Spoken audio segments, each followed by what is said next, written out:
Hey everyone, Simultaion here and welcome back to another simulation here on Football Manager 2018. Now this one's a bit of an interesting one. It doesn't really look at a player moving. This one just more looks at PSG in general. Now they're very big at the moment. They're spending a hell of a lot of money. They're bringing in some top class players, of course, in the shape of Neymar this summer. Of course, world record transfer. Kylian Mbappe coming in next summer as well is going to be a massive transfer. And I just want to see whether they can actually keep this up over the next 5-10 years. Whether they can keep these players happy, like Neymar and Mbappe, whether they might move on, whether the money dries up. There's so many different things that could happen. So this is basically what I want to look at in this playthrough. So we know, of course, Neymar's already here, but there's heavy rumours he might end up somewhere else very, very soon. So we'll have to have a look at that.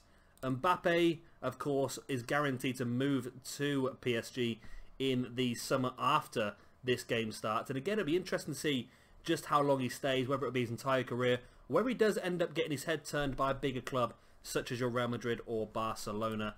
And then you've got the other players that are a little bit overshadowed here. Cavani, Lucas Moura as a player who will probably be moving on pretty soon as well.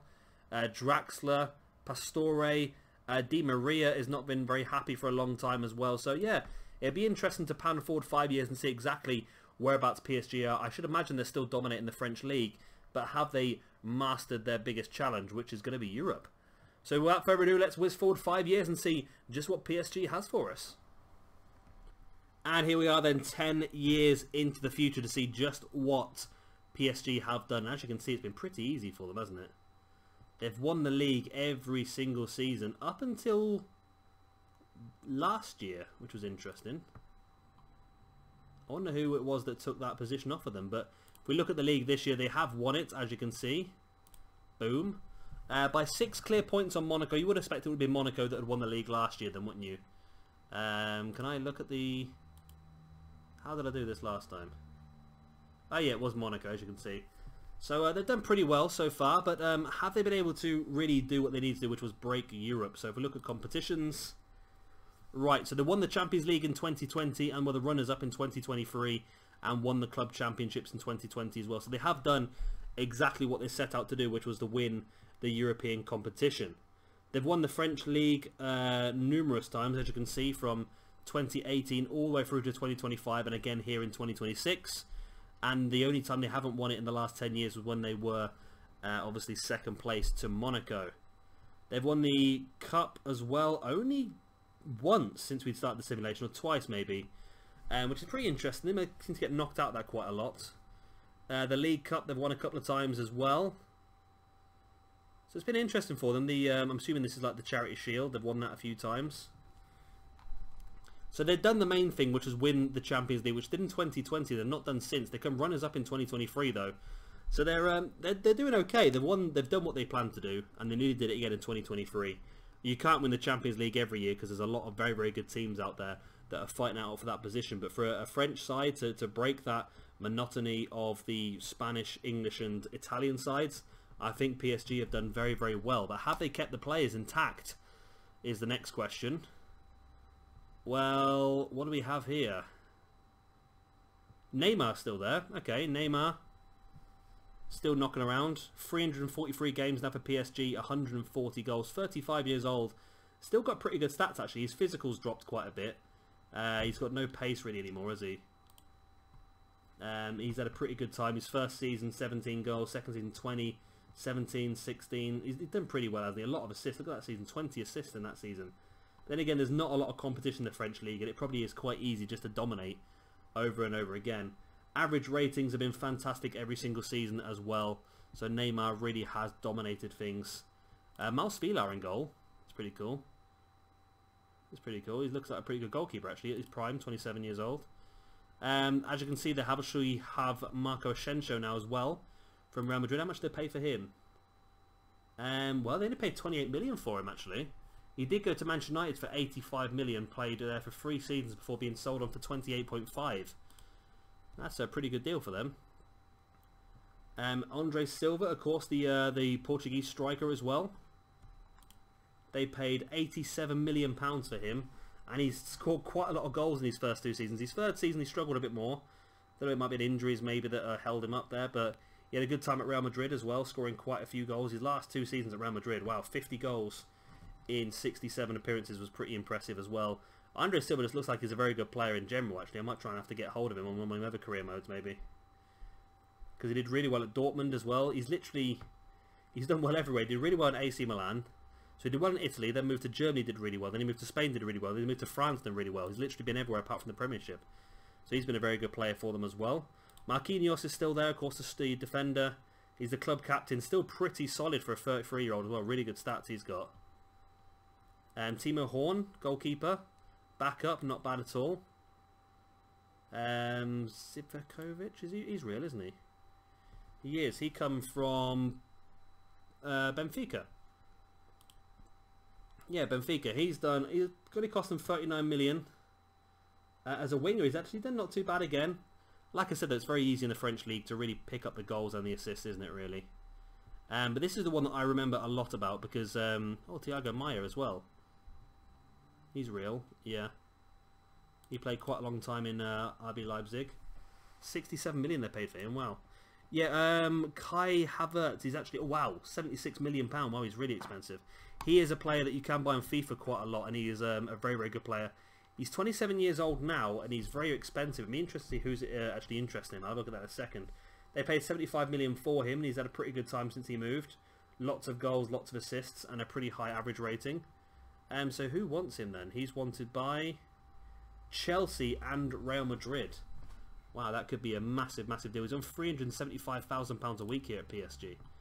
So they have done really, really well, but one player you probably have noticed they are missing is the man, the myth, the legend that is Mbappe. Now, when did Mbappe leave?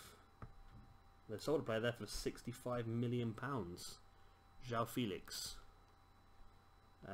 He was okay. He didn't do fantastic, did he, really? So I don't see Mbappe there. Well, they sold a player there for £80 million to Manchester City as well. He's a fake player. Right back. That was a lot of money, that was, wasn't it? 96 million. They sold a player to Monaco. Maximiliano Romero. He's a real player as well. Wow. He's been a real good player as well, hasn't he, for both clubs? There's a lot of money moving around the games. There we go. So this player here, Maximiliano Romero, cost more than Mbappe did. Who's now at Barcelona, Mbappe. So he went there for 94 million. He's actually done better at Barcelona than he ever did at PSG. PSG, he's scored a lot of goals. He got high ratings, sorry, but he's not scored a huge amount of goals. He went straight to Barcelona. He's had 19, 18 and 17 goals, lots of assists and good average ratings as well. So definitely a good signing for Barcelona. So PSG weren't able to keep him for his entire career, but did keep him there for 7 years and really got a good use out of him as well. So that was a good signing for them. And they made their money. Well, they didn't make their money. Well, they did. If you look at it over a long period of time, they probably made their money in him. If you look at it that way. 71 million for Xhaka. And they sold to Atletico Madrid. No, 90 million it was, sorry. He'd been a pretty decent player. They only brought him for... they brought him for 51. So they made a good profit on him. 38 million for Suarez. Again to Monaco. Let's look at Monaco then, because they look to be spending quite a bit of money. So they've still got Lamar. Wow. And they've come runners-up a lot, haven't they? So let's have a look at their team. So Romero, of course, is the most expensive player. Matthias de Ligt, who again is a really good player you can buy on FIFA. A good defender and defensive midfielder. And still quite young as well, actually. A very, very good player they've signed there. They paid 41 million for him from Spurs, who only paid... Oh, Spurs paid 41 for him as well from Ajax. That's pretty good. Ruben Neves, of course, is real as well. Is he the one who's at Wolves? He is the one who's at Wolves. Still looking pretty good at 30 years old. Liverpool brought him from Wolves for 40 million. Barcelona brought him from Liverpool for 30 million. And then Monaco brought him from Barcelona for 71 million. So he's been round, hasn't he? Frankie Kessie as well. He's real. He's got AC Milan at the moment, isn't he? Yeah, they paid 52 million from AC Milan. So Monaco's got a lot of money knocking around. That deal, I think, and there's Lamar as well. 31 years old, looking pretty strong. Yeah, I think that deal that that took Mbappe to PSG probably gave Monaco a lot of money to spend. Gelson Martins as well, the young is from Sporting. Yep, 322 games, 90 goals for him. He's been absolutely insane for them, hasn't he? Cost them £35 million. That's really, really good. Also we've got Eric Bailly, centre defensive mid and centre back. Of course, he's a bit on age now. He's struggling a bit, but still £67 million they paid for him from Manchester United and had a really good career out of him.